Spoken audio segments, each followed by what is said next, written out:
¿Cómo están, estimados estudiantes? Hoy vamos a desarrollar el segundo tema del curso Toxicología de Alimentos. Este tema se denomina Factores implicados en las intoxicaciones.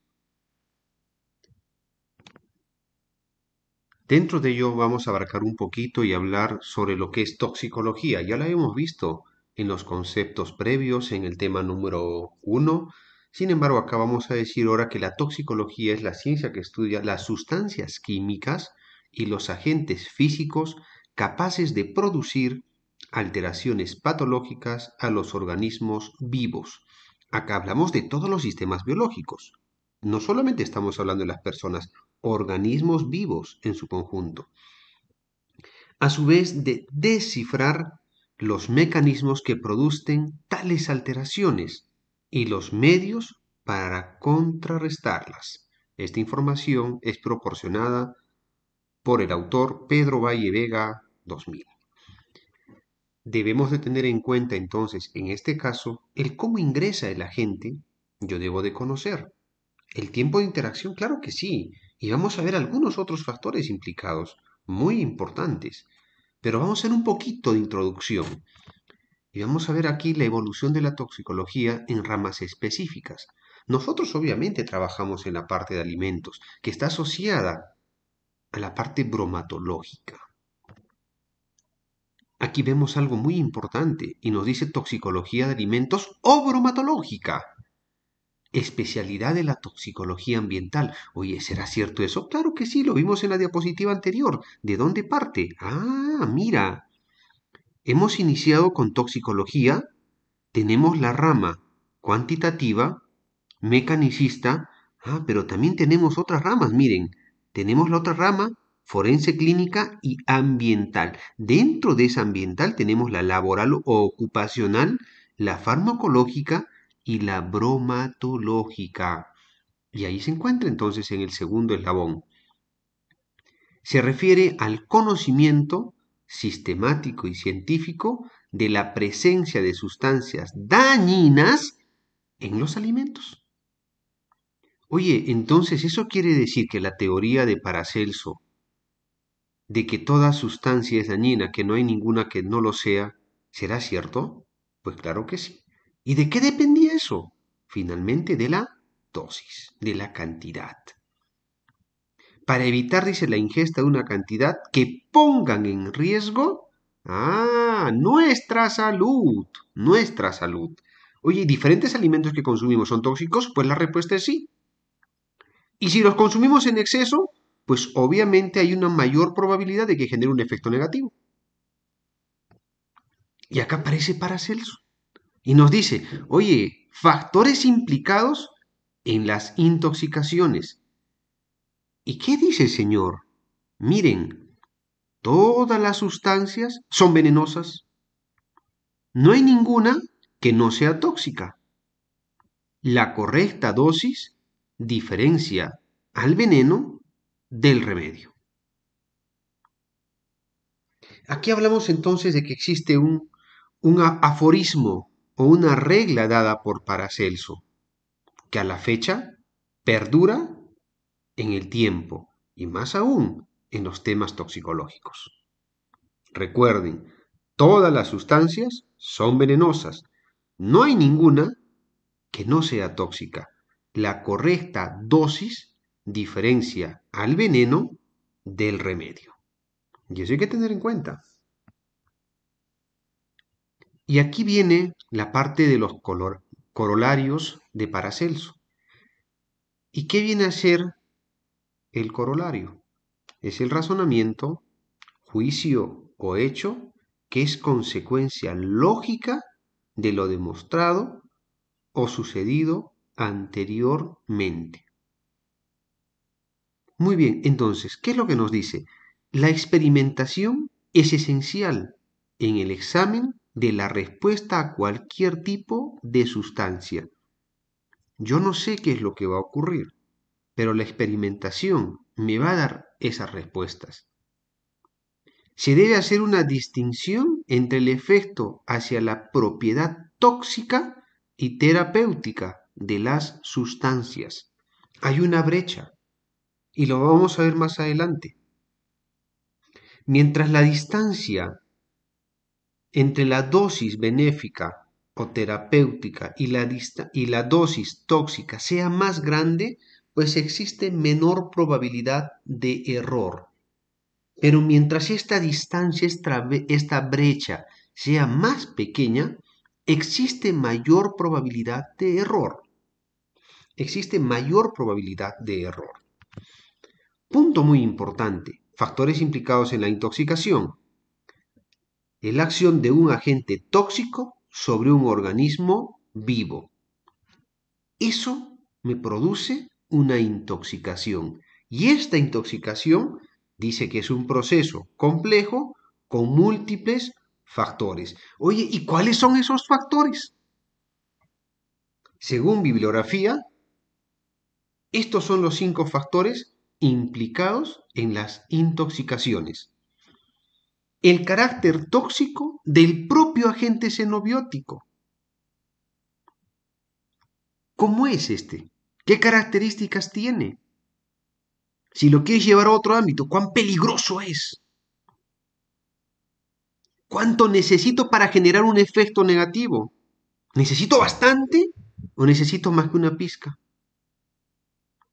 Oye, parte importante, el sistema biológico de prueba, el sistema biológico en su conjunto, ¿y por dónde ingresa ese agente tóxico? ¿Intravenosa? ¿Intraperitoneal? ¿Inhalatoria?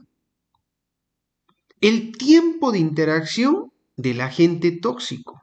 ¿Cuánto tiempo está allí para poder generar efectos? Y la excreción del mismo. Son puntos importantes a considerar.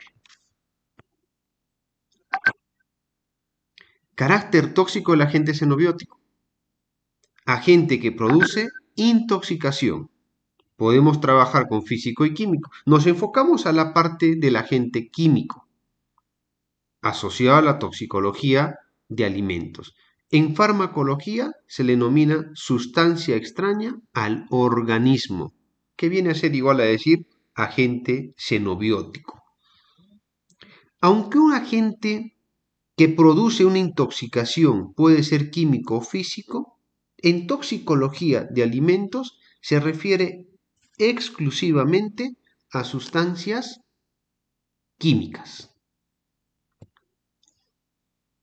¿Y qué dice Paracelso? Nuevamente refrescando, no hay sustancia que no sea tóxica. Y nos da un poquito más de información.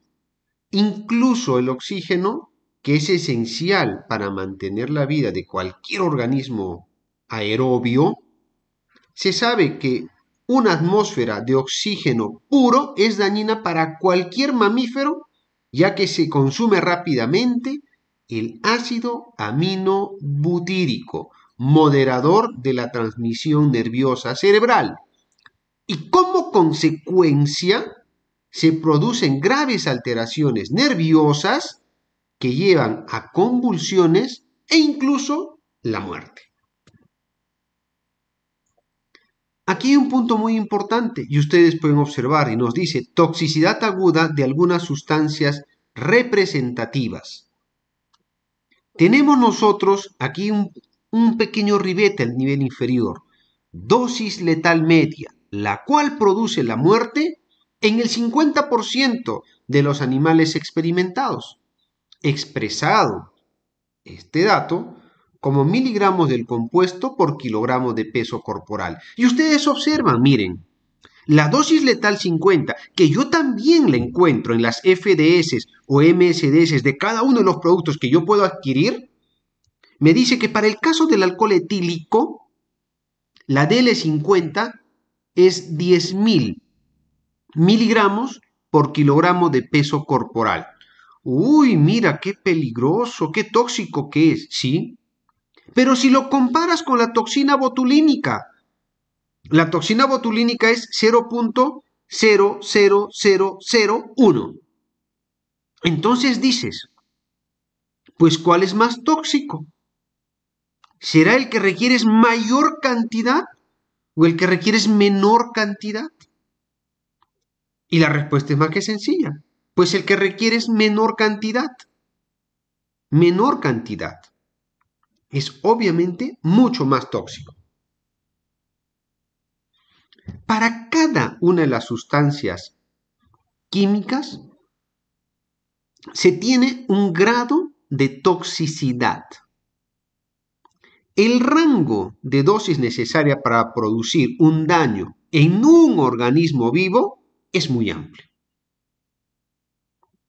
Con respecto a la DL50, a medida que dicho valor es más pequeñito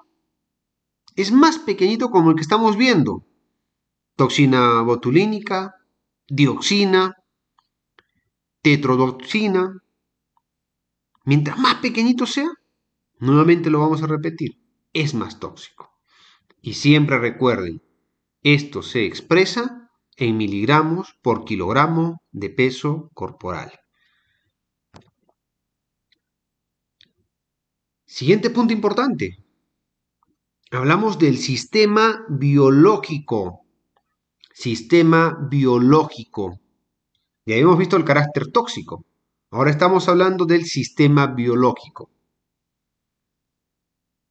Efecto del agente tóxico. El efecto del agente tóxico es según el sistema biológico sobre el cual actúa. Pero tengan algo también en cuenta. Nosotros debemos de tener en cuenta que dentro de la misma especie, dentro de los mismos perritos, dentro del mismo conejo, también hay cierta variabilidad. Oye, y dentro de los humanos también hay cierta variabilidad. Hay unos que reaccionan inmediatamente y hay otros que demoran un montonal, pero hay un grueso de la población que está reaccionando casi de forma o de manera similar. Entonces, con respecto al sistema biológico, efecto del agente tóxico es según el sistema biológico sobre el que se actúa o sobre el que este agente actúa.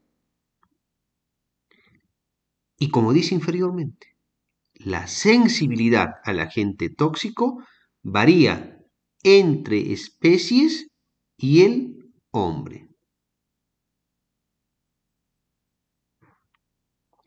Muy bien, entonces. Veamos la siguiente tabla. ¿Qué es lo que nos dice? Dependiendo qué efecto es el que yo deseo monitorear, existe una contraparte humana.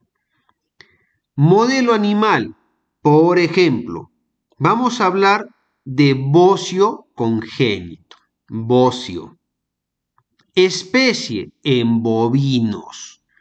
Contraparte humana, bocio. Yo quiero evaluar en contraparte humana hipertensión. Modelo animal. Evaluación de la presión sanguínea. Especie. Ratón y rata. Muy bien. Si yo quiero ver en contraparte humana, pancreatitis. Digo, modelo animal. Modelo animal, pancreatitis. Especie, perro. Esa es la contraparte humana. En perro se hace la evaluación. Muy bien. Continuemos. Seguimos hablando del sistema biológico. Y acá hay un punto muy importante a considerar. Tenemos bastantes sistemas biológicos de prueba. Entre los factores más importantes que contribuyen a la diferente sensibilidad entre las especies animales tenemos las siguientes. Y dice, grado de diferenciación o complejidad del sistema nervioso central. Siguiente punto, nivel de evolución de los mecanismos reguladores de las funciones corporales como son temperatura, respiración y otras. Homeostasis. Siguiente, estructura y diferenciación del sistema digestivo y respiratorio. Y por último, tenemos característica y diferenciación de la piel. Esos son los puntos que hay que considerar. ¿Qué más? Oye, y mira cuán importante y cuánto influye, dice, diferente sensibilidad dentro de la misma especie, la misma variación intraespecie, dentro de la misma especie. Datos que influyen, edad y sexo. La diferente respuesta a un mismo tóxico entre las diferentes especies, se le denomina interespecie. Se tiene que bajo las mismas condiciones ambientales se puede presentar una diferente sensibilidad dentro de la misma especie.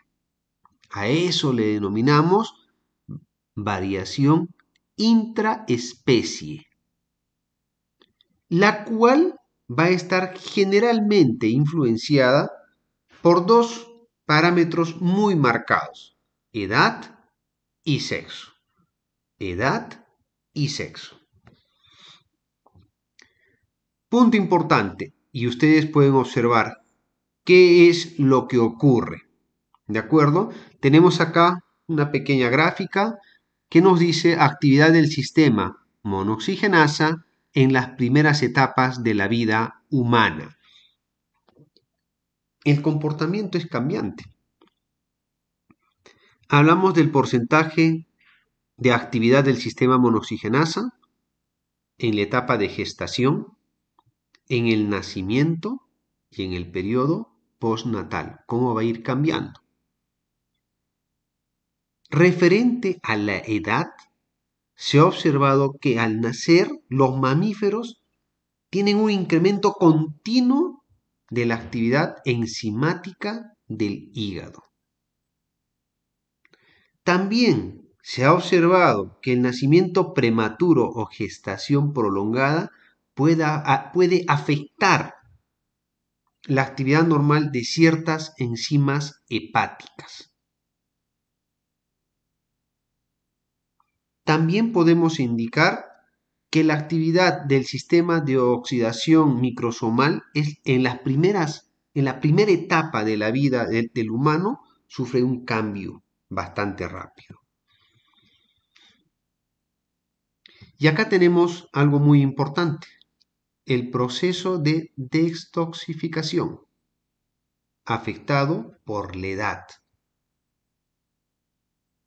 De glucuronidación. La actividad de esta enzima es alta en la etapa prenatal y menor mientras va avanzando la edad. Pero acá hay algo muy importante. A excepción, dice, de la rata, la mayoría de los mamíferos tienen incapacidad para formar glucuronidos.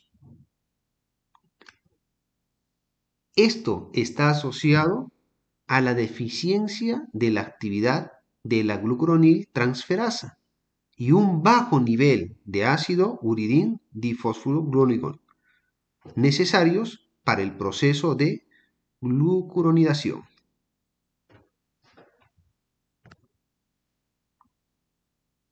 Con respecto al sexo, existen respuestas al xenobiótico. Se manifiesta después de la pubertad y se mantiene en la edad adulta. Algo muy importante que hay que considerar aquí, ratas machos metabolizan más rápidamente los agentes xenobióticos, pero acá dice algo muy interesante. Sin embargo, en experimentación in vitro, esta diferenciación es menos pronunciada o ausente en otras especies, entre las cuales se incluye al hombre. La actividad hormonal, y acá vamos a ver más adelante qué es lo que dice respecto también a los cerdos. La actividad hormonal juega un papel muy importante en el proceso de detoxificación. Y acá, por ejemplo, la castración de animales machos. Animales y el hombre en sus etapas muy tempranas y en la senectud son más sensibles a las sustancias dañinas o tóxicas que aquellos animales sexualmente maduros. El riesgo y severidad de una sustancia tóxica se incrementa durante el embarazo. Acá hay un punto importante respecto a las barreras y hablamos de la vía o ruta de absorción.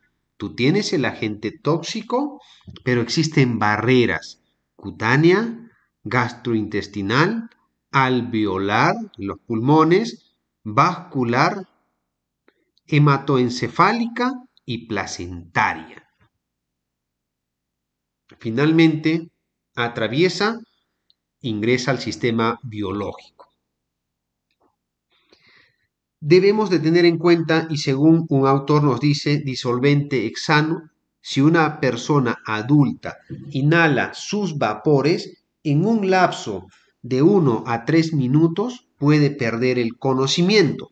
Sin embargo, esta misma persona puede ser capaz de beber hasta algunas decenas de mililitros sin que se observe efecto alguno de toxicidad aguda. Tengan en cuenta lo siguiente: la vía por donde ingresa juega un papel muy importante. Una cosa es inhalarlo y otra muy diferente es que lo ingieras. Muy bien, aquí tenemos un punto muy importante y corresponde al modelo de bicapa fosfolipídica para la membrana celular. Todas las membranas de los tejidos tienen características que las diferencian entre sí. Todas tienen una composición básica de modelo membranal bicapa fosfolipídica. ¿De acuerdo? Esto es muy importante y lo vamos a ver en las siguientes láminas. Acá hay un punto a considerar.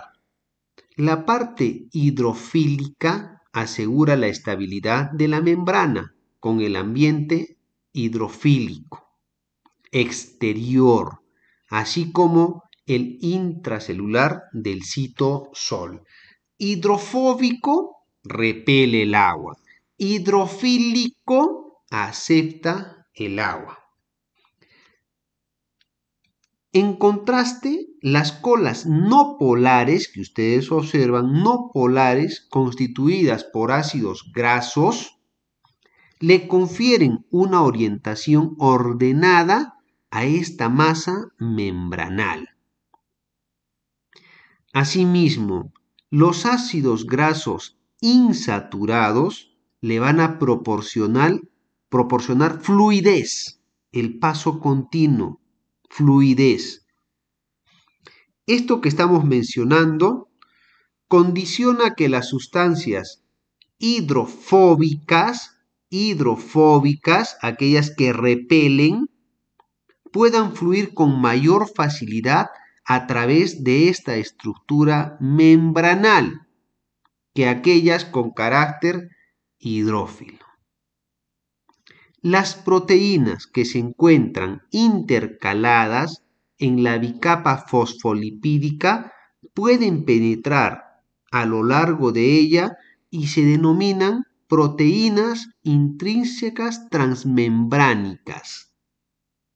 En estas proteínas, la porción hidrofóbica está formada por aminoácidos alifáticos, como el caso de alanina y valina u otros, en tanto que la porción hidrofílica está compuesta por aminoácidos polares e incluso ácidos como aspartico o básicos como lisina.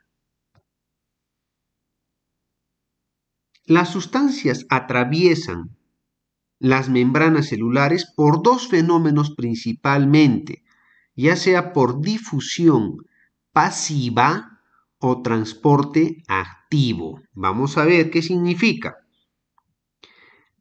Sustancias endógenas como los nutrientes atraviesan eficazmente las membranas en contra de gradiente de concentración.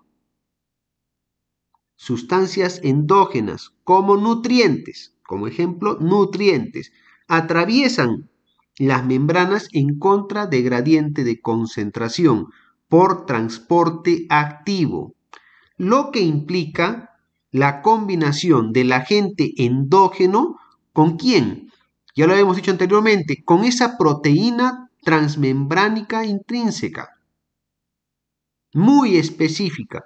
Una vez combinado este agente endógeno con esta proteína, unidos los dos, ¿de acuerdo? Combinado, recién pueden retornar a la parte interior y exterior, ingresar y salir esta proteína. Ingresa unida, sale sola. Obviamente, ingresando se disgrega este complejo, se libera el agente endógeno y continúa su proceso. ¿Qué hace esta proteína? Vuelve a salir, vuelve a capturar otro agente endógeno como nutrientes y los vuelve a ingresar. En las membranas celulares hay varios tipos de sistemas transportadores. Cada uno transporta cierto tipo de sustancias. Así, por ejemplo, tenemos sistemas activos para transporte de azúcares, mientras que otro funciona para el transporte de aminoácidos. Esto es lo que ocurre en esencia en dibujito. Sustancia endógena, proteína transportadora intrínseca, se unen, ingresa, deja la sustancia endógena y esta proteína retorna. La mayoría de los agentes xenobióticos atraviesan la membrana celular por simple difusión pasiva. Y entonces, ¿qué era lo anterior? Lo anterior, dijimos, era un transporte del tipo activo. Y ahora estamos hablando difusión pasiva, en donde tiene mucho peso el gradiente de concentración. O sea que si en la parte externa de la célula hay mayor concentración del agente xenobiótico, este difundirá a través de la membrana celular por presión osmótica. Si consideramos una forma simplificada la membrana celular como una membrana semipermeable, presión osmótica. ¿De acuerdo? Ese es uno de los puntos importantes. Y pasa de esta manera. Ya no está la proteína transmembránica intrínseca. Está solo el agente presión osmótica, logra ingresar.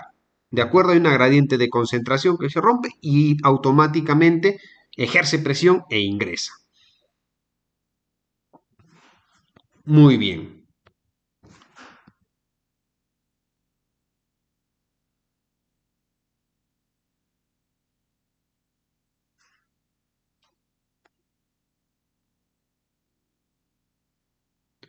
Podemos también ver en esta imagen el transporte a través de la membrana. Es de manera similar, no hay mayor diferencia.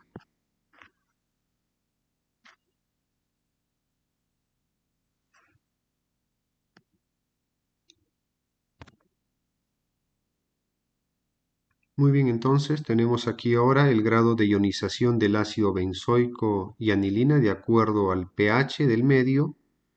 Ustedes pueden observar qué es lo que ocurre dependiendo del pH, no necesariamente. Si yo tengo un pH de 1, significa que todos tienen tener todo el porcentaje ionizado, todos en todos los casos. No funciona de esa manera. El pH actúa dependiendo un determinado tipo de agente. Por ejemplo, es una forma de reacción a pH 1, porcentaje no ionizado del ácido benzoico es al 99.9. Pero con respecto a la anilina, si hablamos de un pH 2, para el caso de ácido benzoico está no ionizado al 99% y la anilina está no ionizado 0.1%. O sea, hay una gran diferencia. Esto, bueno, sigue siendo un modelo respecto a la vía o ruta de absorción. Aquí nosotros podemos observar qué es lo que ocurre con respecto a la absorción de un agente tóxico. Tenemos la vía entera, la vía parenteral, ¿de acuerdo? Tenemos el caso dentro de la entera, la sublingual, oral y rectal. Con respecto a la parenteral tenemos la cutánea y las mucosas. Aquí hay algo mucho más interesante y corresponde a las vías o rutas de administración y la velocidad de absorción. No necesariamente, y ustedes lo saben cuando van al médico, una cosa es que te den una medicación oral, otra cosa es que sea una intravenosa y otra muy diferente es que sea una inhalatoria que también existe o una intramuscular, intravenosa, son totalmente diferentes. En este caso, ustedes pueden observar que las más rápidas, la vía más rápida y el efecto de absorción corresponde a la intravenosa y a la inhalatoria. Y la que toma mucho más tiempo es la cutánea o tópica, ¿de acuerdo? O local. Para que un agente xenobiótico pueda manifestar su efecto benéfico como un remedio o dañino como un veneno, debe atravesar y alcanzar los receptores específicos del órgano o tejido, por lo cual debe ser capaz de atravesar las diferentes barreras biológicas que hemos visto anteriormente. Así tenemos que en este caso de todas estas vías o rutas de absorción de un agente xenobiótico, su velocidad de absorción es diferente, como se puede observar en esta tabla. No todas son iguales. Con respecto al tiempo de interacción del agente tóxico, el efecto del agente tóxico sobre un sistema biológico se traduce en la alteración del equilibrio fisiológico, denominado homeostasis. ¿Y qué es esta homeostasis? Tendencia de un sistema, en especial del sistema fisiológico, de los animales superiores para mantener la estabilidad interna. Oye, y acá hay algo muy importante. Este tiempo de interacción puede ser agudo, subagudo y puede ser crónico. La intoxicación aguda va a ser una manifestación inmediata por exposición a un determinado agente, mientras que la crónica va a ser una acumulativa en el tiempo y obviamente la subaguda es una intermedia entre aguda y subaguda, no implica un menor grado de gravedad de la intoxicación aguda, sino que se presenta una evolución de la intoxicación con trastornos subclínicos. Con respecto a la excreción del agente tóxico, ya que hay algo muy importante que debemos de tener en cuenta y es cómo tu cuerpo reacciona y hasta dónde es capaz todavía de trabajar y el poder eliminar ese agente. La excreción de los agentes se efectúa por medio de la orina, la bilis, las heces y una alta proporción de los compuestos volátiles por el aire expirado. Menor cantidad se elimina por la leche, el sudor, la saliva, y que, aunque cuantitativamente no sean relevantes, en algunos casos son importantes, cobran mucha importancia, como en el caso de las madres en lactancia, que sean fumadoras, bebedoras o drogadictas. Aquí hay algo muy importante respecto a los glomérulos, que se encuentran también en el caso del riñón. ¿Qué es lo que ustedes pueden observar en esta imagen? Es el esquema de excreción normal del riñón. Tenemos el racimo pequeño y redondo de vasos sanguíneos, que viene a ser justamente esos glomérulos que hemos hablado. El agente tóxico ingresa, tu cuerpo comienza a trabajar, comienza a purificar, digámosle, sangre, pero llega un momento en el cual ya no puede más, ya no puede, ya no tiene mayor capacidad y simplemente comienza a bombear parte de lo que es sangre que está contaminada.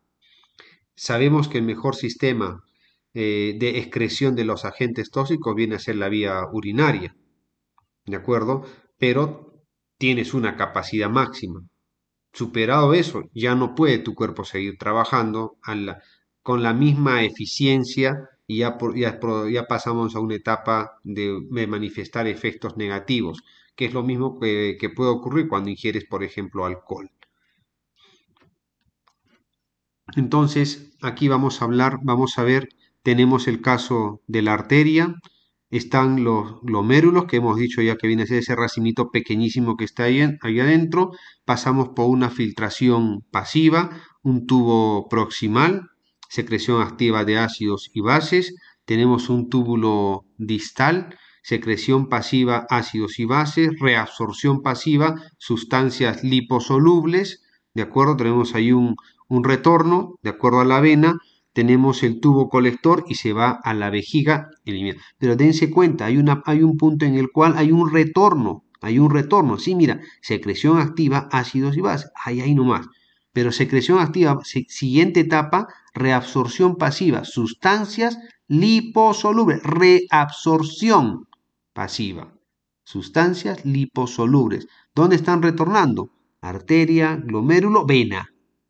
Ah, entonces no todo puedes eliminar. Es por ello que ahí iniciamos con una etapa ya de intoxicación. El riñón excreta los tóxicos por la misma ruta que excreta las sustancias endógenas. El riñón excreta los tóxicos por la misma ruta que excreta las sustancias endógenas. Bueno, tienen acá otro modelo similar y finalmente lo que podemos decir es excreción del agente tóxico a través de la bilis. Debido a cualidades tensoactivas, el hígado elimina sustancias de elevado peso molecular mayor a 300, ya sean polares o no polares, ionizadas o no ionizadas. Normalmente la excreción se realiza contra un gradiente de concentración. Muy bien, señores y señoritas, hasta aquí terminamos este segundo tema. Cuídense mucho, nos vemos la siguiente sesión.